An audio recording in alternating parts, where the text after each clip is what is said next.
Welcome to the Foundation's Conversations at Home program. I'm Stacey Wilson-Hunt. The Foundation has set up a COVID relief fund in order to support the thousands of union performers who are going through tough times. Since March, thanks to your donations, the Foundation has given nearly $7 million in emergency aid to more than 7,000 performers and their families. If you are a SAG-AFTRA member and need help, please ask. And if you can help, please give. Information can be found in the description of this video. Thank you so much for your support. And now, without further ado, it's my pleasure to introduce Madeline Brewer from The Handmaid's Tale. Welcome, Madeline. How are you? Hi, I'm well, Stacey. How are you? Good to see you. You as well, and congratulations. I'm one of very few lucky people who has seen the entire upcoming new season of Handmaid's Tale, and we cannot share details, but I can say, and you can agree, it's an incredible season. Yes. And firstly, before we get into your career, I'd love to know, how does it feel to be premiering the show after such a long haul, getting this off the ground this season? It's been such an effort. Yeah, it's been, we started season 4, March of 2020. So it's been, it's been in our minds and in our hearts for a really long time. And I'm just so glad that people are finally able to see the story that we've had with us for so long, with these characters and the worlds that we're going into this season. And I think that, people who enjoy the show are really excited to see that. It's interesting. It's such a dark show, and yet people are just so excited to watch it. It just really shows our state of mind right now. Yeah, a little bit. It's like, oh, The Handmaid's Tale is a reprieve. Exactly. Really. It's been a hard year when people are looking forward to watching the show right now. Yeah.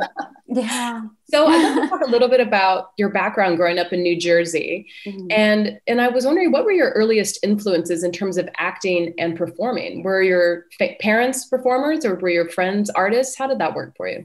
My dad was an actor, and he'd done like a few plays locally. And I know that when he was younger, he had directed some stuff and had moved to New York for a little while. I have his headshot in my house. But I was kind of a daddy's girl. I wanted to do what my dad did, and I'm much better at acting than I ever was at basketball. So luckily for me. So you were an athlete in school? No. Okay. No, I really was not, like, very bad. Luckily I'm much better at this.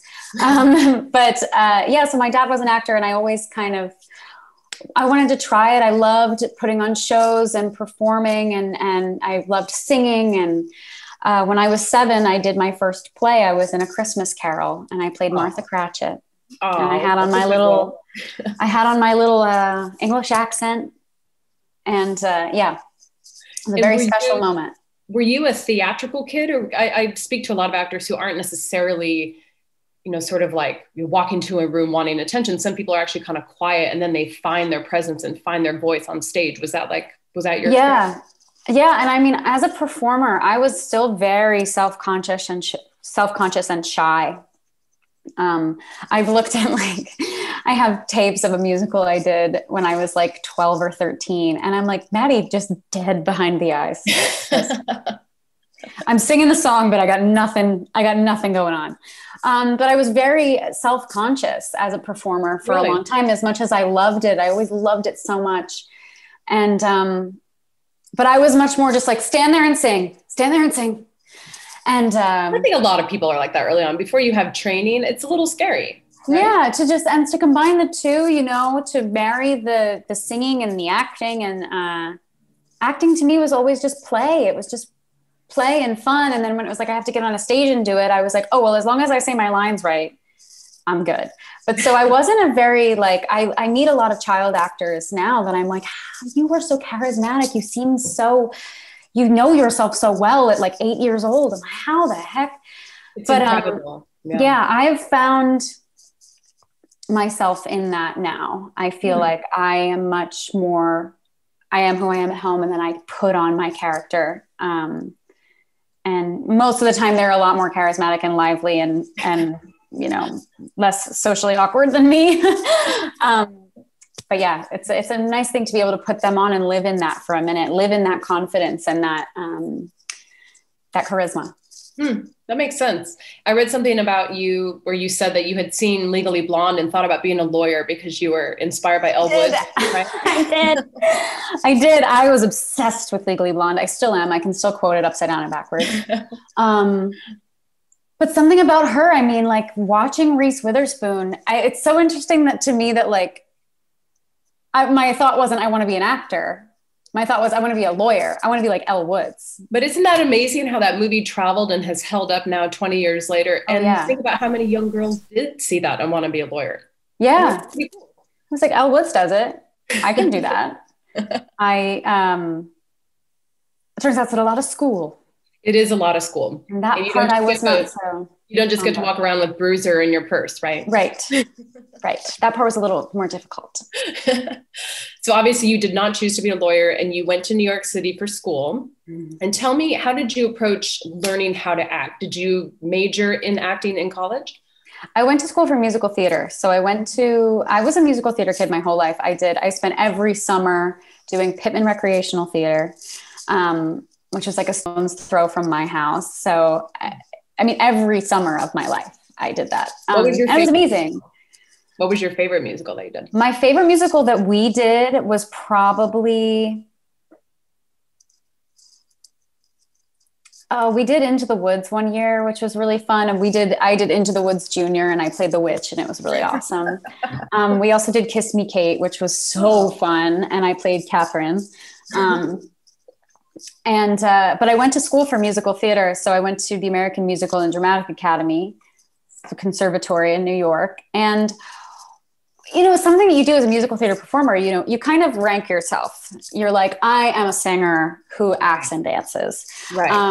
So it's sort of like the triple threat, but you have to be good at one thing and then it's a scale after that. Yeah. Yeah. And some people are really great at all three. And I met people at school that I'm like, whoa, how can you do all of these things so spectacularly? And also, why am I even trying?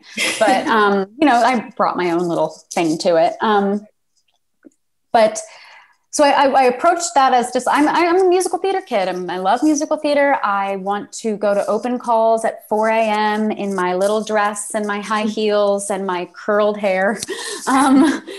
I was prepared for that lifestyle. Yeah. And I wanted it so much. I loved New York. I love theater. I love the people I went to school with who are a lot of them working actors and very successful actors in musical theater and on TV and film.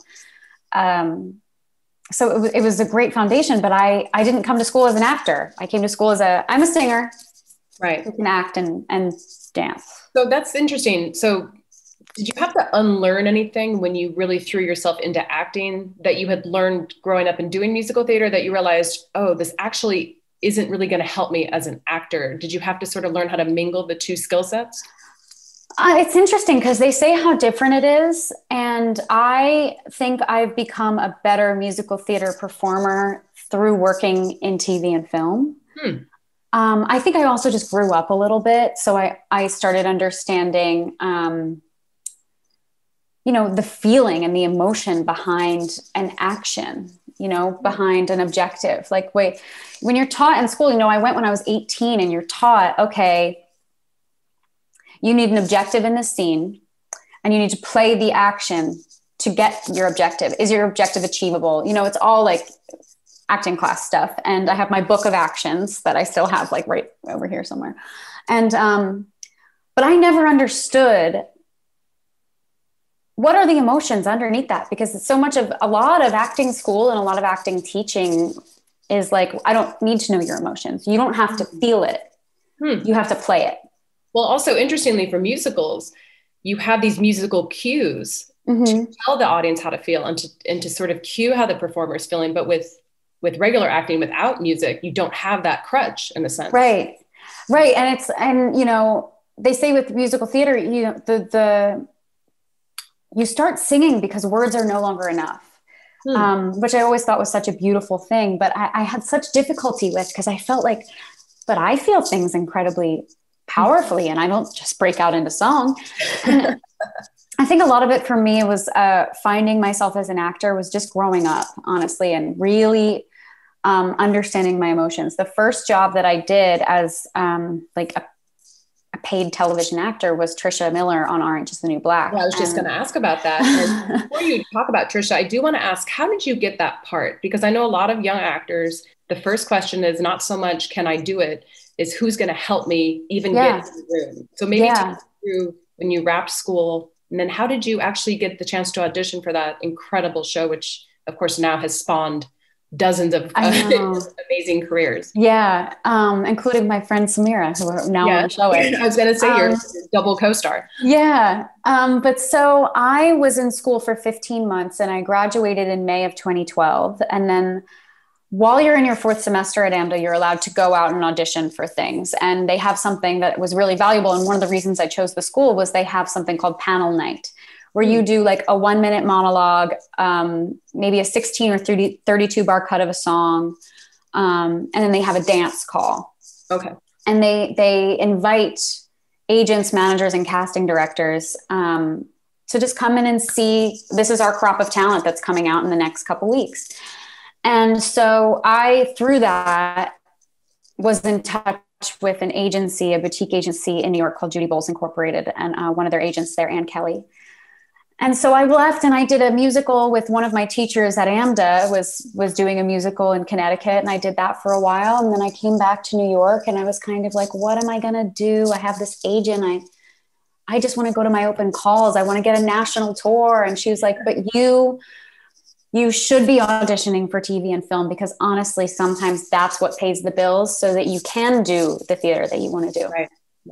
And she sent me out for a few cool commercials and stuff, and it was fun. And I'm going to open calls and I'm working at Victoria's Secret. I'm sizing bras for the lovely ladies on the Upper East Side. And then I got an audition for Orange is the New Black for Netflix. And I was like, and I got it through my agency. And so if it weren't for that panel night, wow. You know, I wish I had more to say to young actors who I get questions from all the time. I'm like, I wish I could tell you, right. But I had this opportunity through my school. And I met this agent through my school who then, you know, was able to get me in the room for something I would not have been in the room for otherwise. But it was opportunity, meeting, preparation, and also just good luck. Because if you hadn't put yourself into school, you may not have gotten that particular opportunity. Right. And so, you know, luckily, Jen Houston, who is the casting director, was like, she looks like she could do this. Even though I remember, I've told her since, I was holding my sides, I was shaking like a leaf. I don't think I looked at the camera at all. I was just like in here. I remember I rode the 6 train down to where her office was at the time. And I remember looking down and I had hot pink nail polish on my nails. And I was like, oh my God, I can't go into this audition for this tough girl from prison with pink nail polish. And I'm sitting on the 6 train. Scraping it off. Scraping my nail polish off. And that's what got me the job. No. But it's interesting, that character, Trisha, who's so endearing and has so many challenges in life with addiction and homelessness, and your nervousness probably helped you because she really she's like that too. In the show. She's very timid. She's kind of scared. She's kind of weak physically from drug abuse, et cetera. So maybe that helped, you know, maybe that's what won Jen over. I know that they saw something. And thank goodness they did. Well, I look at people, you know, sometimes are so kind and say like, your work on Orange is the New Black is so beautiful. And I'm like, I was just scared. I was scared. I didn't know what I was doing. I had no idea how I ended up here. The imposter syndrome was through the roof. Really? And it really, really was. And luckily I had such brilliant, beautiful, kind co-stars. I was going to say, you know, everybody on that show was new though. I mean, pretty much everyone was in I mean, Taylor had done a few things, but for the most part, those were all new faces. Yeah. Probably felt some comfort in the fact that this was sort of a big experiment because it was also one of Netflix's first. True. I thought it was going to be a web series. You thought I was like, okay, a web series. I did. I was, because it was just, to that point, Netflix was just DVDs. And like, they were like, it's going to be streaming, and streaming was not part of the lexicon really. Like it was not something that we talked about. It was just House of Cards at that point. And this was the first. Yeah. And it hadn't come out. It was just filming. Right. And I knew that there was like a few ones coming out. I was like, what the heck is this? And I was like, people that I've heard of before, but you know, not any huge names at that moment. You know, this like, this showed us Natasha Lyonne and like in all of the glory that is Natasha, that we so needed that Nikki Nichols. But I have these incredible co-stars. I remember Leah Delaria, who's a vet, who just, yes. I didn't know what second team meant. So when they called second team, I just stood. I just hung out there because I was like, I'm on my mark, where I'm supposed to be. And she goes, oh, you can come with us. We can go sit down for a minute. Some veterans kind of helping you along. Really, really kind veterans. So I'm curious, you know, Genji Cohen, of course, who created and was your leader during that time. She had Weeds before that, but she was still kind of finding her bearings as a showrunner. But what do you think she brought to the table in terms of being a female leader? Because I've spoken to many of your co-stars who say that what she did on set and the environment that she created was pretty revolutionary for the actors. Tell me what your experience was. At that point, you know, I had not experienced another set. So, and I remember again, Leah saying, this is not normal. We've got a female boom op. Like this doesn't happen. And the general sense I remember feeling, and it was, oh my God, it was almost 10 years ago now. 10 years ago now? Pretty close, yeah. Okay. That's amazing, isn't it? Yeah, it was 2012. Wow. Was just this general sense of kind of safety. And this is a safe place to explore. And being surrounded by other women, there's just not to get too like gendered with it or anything, but as a young woman, very frightened, to have other women around, you just feel supported. You feel like you and I speak the same language in a way. I feel like if I were in trouble on the street, I wouldn't go talk to a man. I'd talk to a woman. If I'm feeling uncomfortable and I've got a male showrunner, DP, director, co-stars, I'm not talking to anybody. Right. I am not stepping out of, right. Yeah. I don't feel safe in that environment. And, I just felt a general sense of really like, if you need to ask a question, you can ask a question. If you want to talk about your character, we're going to go into it. We're going to talk about it. And, I think that is a trickle down thing from the top down onto like every person that was cast. That feeling of this is a safe space for these women, because the show is about women. You were all asked to do a lot of very bold, daring things on screen. This didn't take place in an office. There's nude scenes, there's intense scenes with drugs and violence. So I think the environment required that of you. Yeah. Right. And to be able to feel safe in that. And that's something that I've realized in the last couple of years, of the benefit of just feeling safe. Because we pride ourselves as actors on these crazy transformations and these like, oh, I really put myself in the shit, you know, like I was in the struggle and I was knee deep in freezing cold mud or something like. Right. We love that and we love to do it. But if you're not also safe, I think I saw an interview with like Timothy Chalamet, who was like, after 4 takes, you know you're acting, but your body doesn't know you're acting. So if you don't have, because he was doing something like Freezing Rain or something I think it was for Beautiful Boy. Okay. It's like after a while, your body doesn't know your physiological response.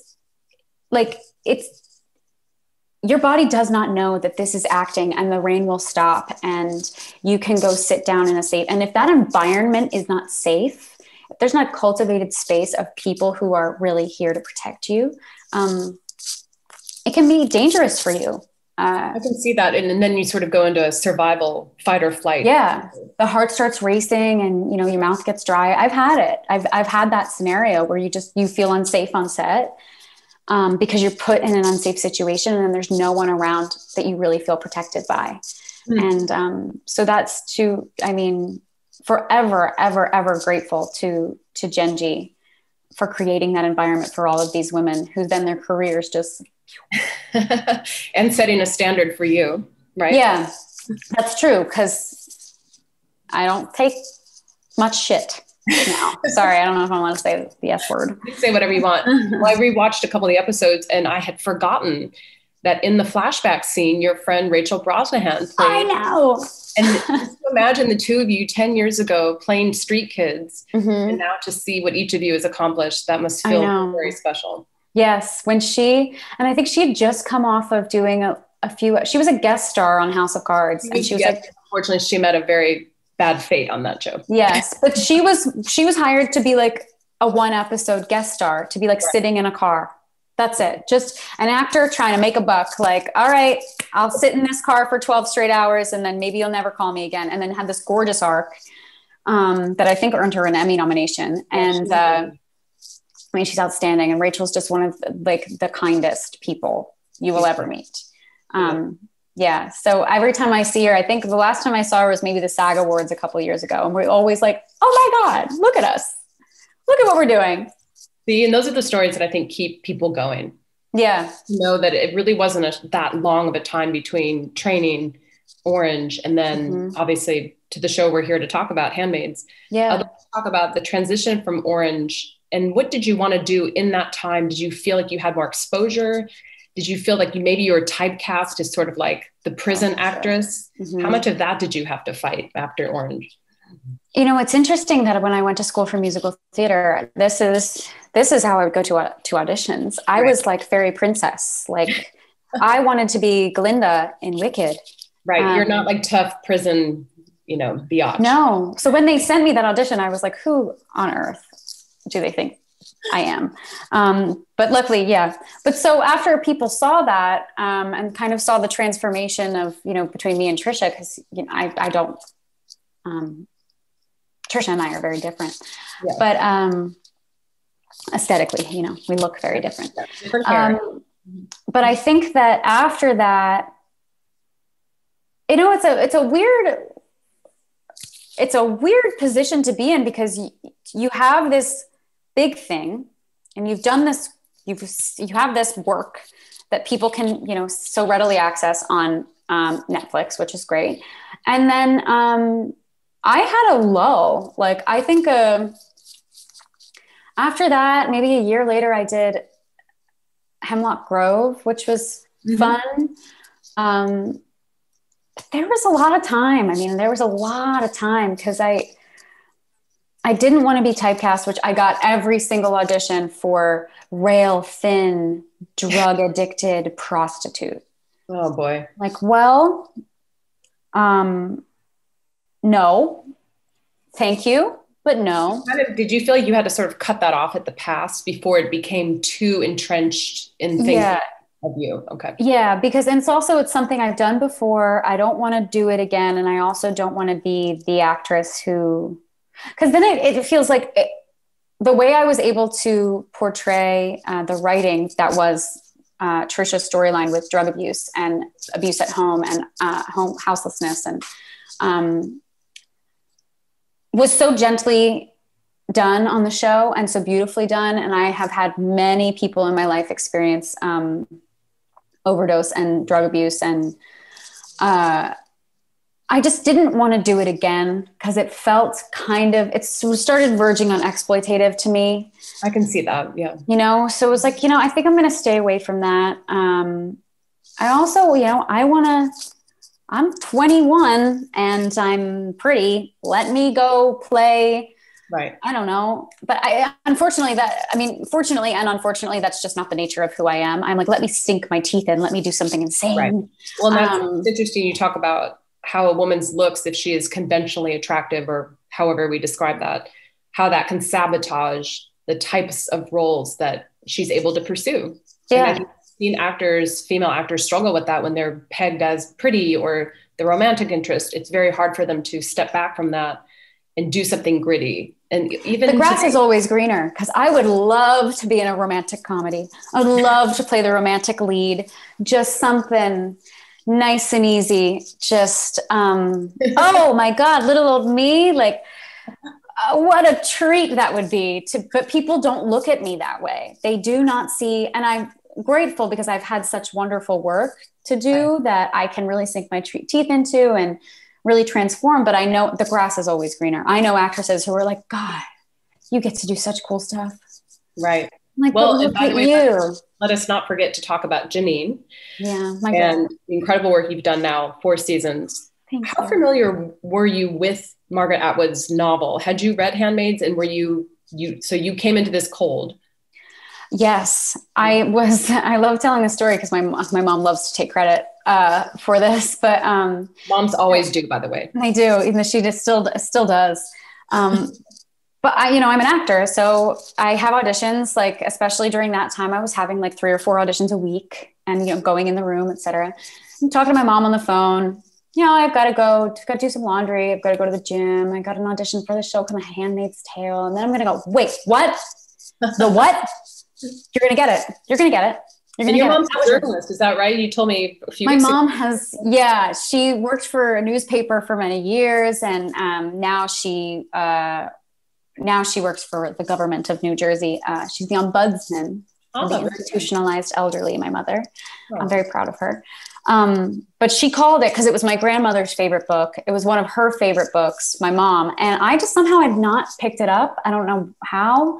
It's a tough read. It's not exactly a vacation novel. I was also like a terrible student. So I was not in like the advanced classes in high school. And, they let the smart kids read Margaret Atwood. And I'm like, well, look at me now. That is right. I was in like remedial English. School was not for me, but I had not had really any association with it prior to being on the show. And, but then I poured over that book, just anything about an eyeball, I just highlighted. But there is the, one-eyed, batshit crazy Janine is the descriptor.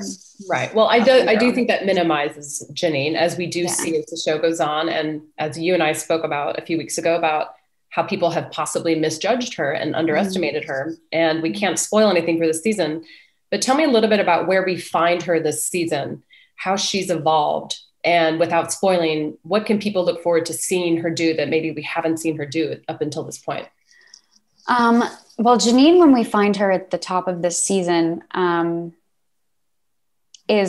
on the run. Right. And, she's, for the last 3 seasons, she's had this leader, in June, she's had this person her protector, takes care of her, really has saved her a lot of trouble, kind of always taking Janine's emotional pulse. Like, what's she going to do? Right. So for her almost in a motherly way. I love it because she really does seem to genuinely care for her. Yeah. And so when we first meet Janine, we see this fire, we see this very independent, outspoken young woman who then that fire is seemingly extinguished in, the rest of the first season, with Janine, kind of off in her own world, is the way we sometimes describe it on the show. Just like Janine's in her world. Yes. And I've always felt that is Janine's very calculated response to her trauma. Mm. And we do see, sorry to interrupt, but we have a flashback moment with Janine where we get some insight into her life. And we don't want to give too many details about that, but we do understand more about how she has processed trauma in her life. Yeah. And what she's been through, so the way I think of Janine is that if she felt all of the anger, all the rage that she has every right to feel, it would eat her up from the inside. Right. It would kill her. And she knows that she's not going to make it if she does that. That's June's story. June lets that rage just guide her. And Janine knows that if she felt that, she's not going to make it. So she puts it aside and she says, I'm going to look at the bright side. I'm going to see the silver lining. I see the good in this. And that's her own little rebellion because they're not breaking her. She is not falling in line. She is doing what she can do to rebel and to survive. And survival is rebellion here in Gilead. True. So that's where she's been up until now. But as we move into the 4th season, we're seeing June really struggle with, I don't know, some parts of June to me are on the edge. Well, she's making some dubious decisions. Yes. But as she does that, I think that Janine and the other girls are very aware. How do we, and I think we've been doing this for 4 seasons now, though, is like, let's just try and rein June in a little bit. Because if we let her go off on her every revenge plot, we'd all be dead by now. Right. So we're all that. And that's what's so important to me about this season, and where I really find a lot of Janine's heart is in the sisterhood, is in how much she loves her friends. And these women have kept each other alive. They've kept each other in good spirits. They are really there for each other, and not anymore just out of, you're the only people I know, but out of, I love you. You're my sister. And so it's been a really beautiful thing to experience that, and to experience maybe some of these dynamics kind of shift for Janine. When June in the first episode, can I say things about the first episode? Sure, because that's airing today. So yeah, when June is in, shot at the end of season 3, these women take care of her, and Janine's the one who steps up and gets in there with a curling iron. Really, but takes, right. Yeah. And there's a way in which these women step up for each other, no matter how scared and no matter who they've been in the past. It's like, no, we're in the moment. God, talking about being present.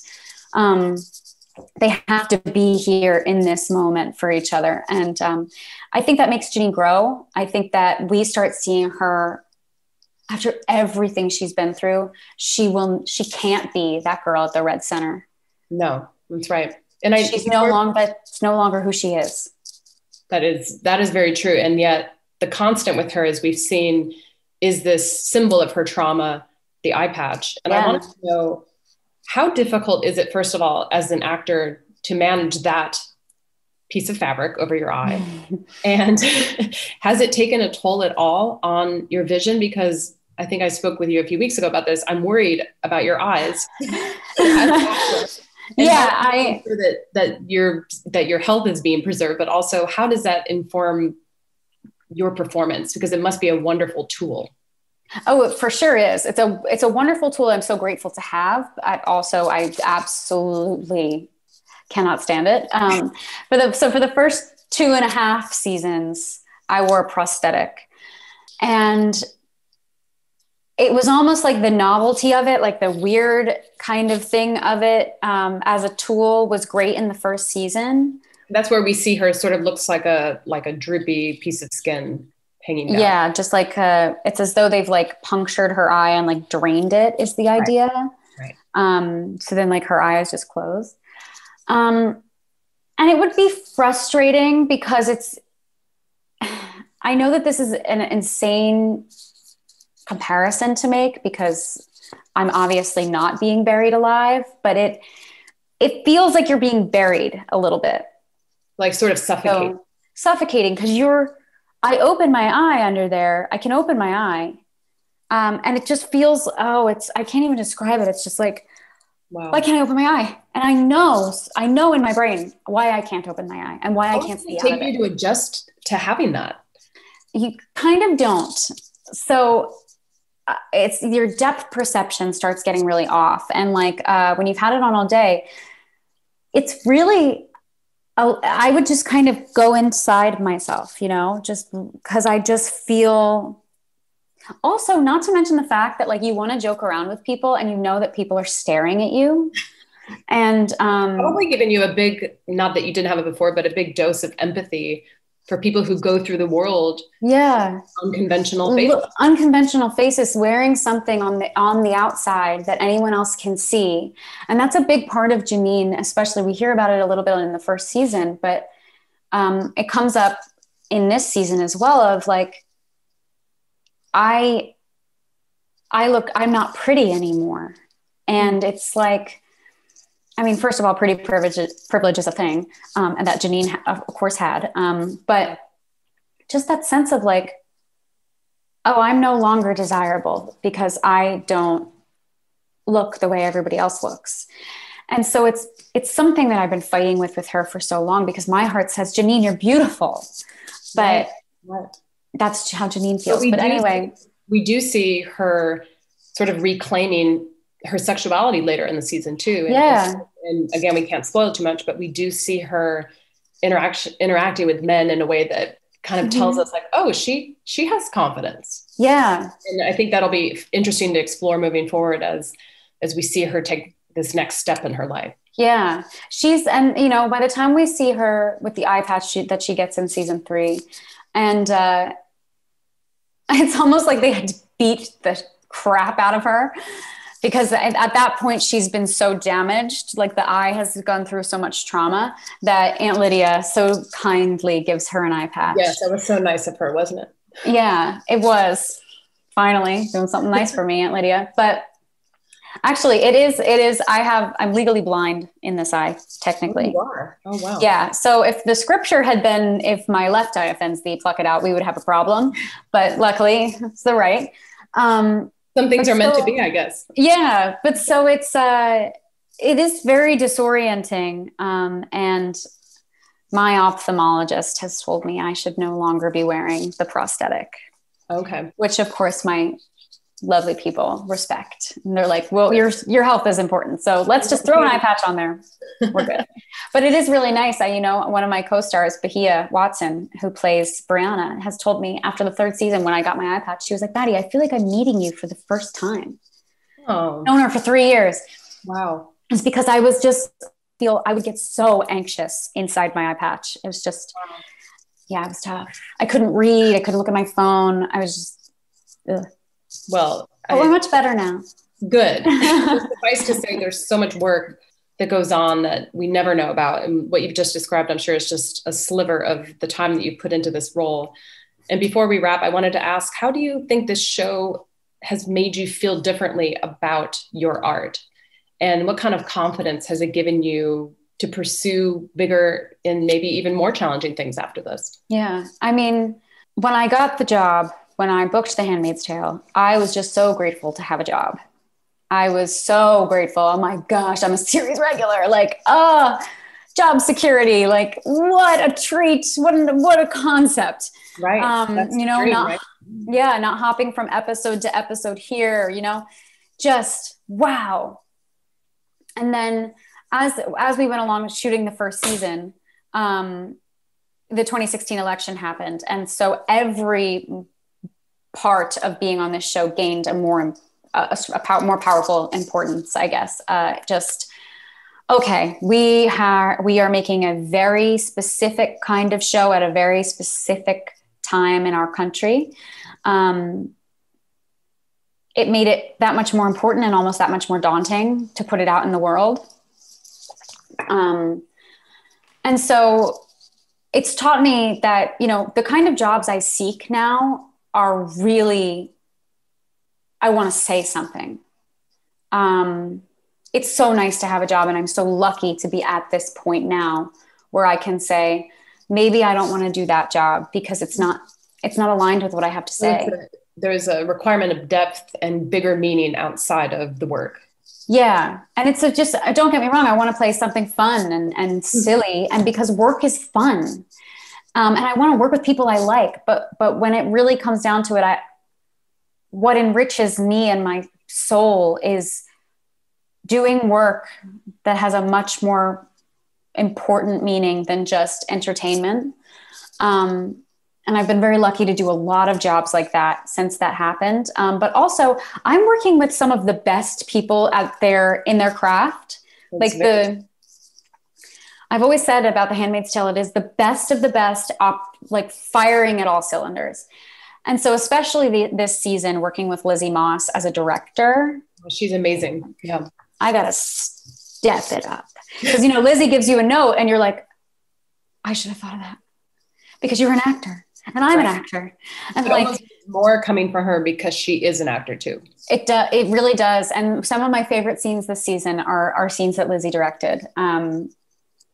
From myself and just in general, there's a tenderness to it that I really appreciate. But also, you have to love the work that you do so desperately that nothing is going to stand in your way. You have to want to make this story happen so badly, no matter at what level. And that is what I lead with now, is just, I want to tell this story because there's someone in the world that needs to hear it.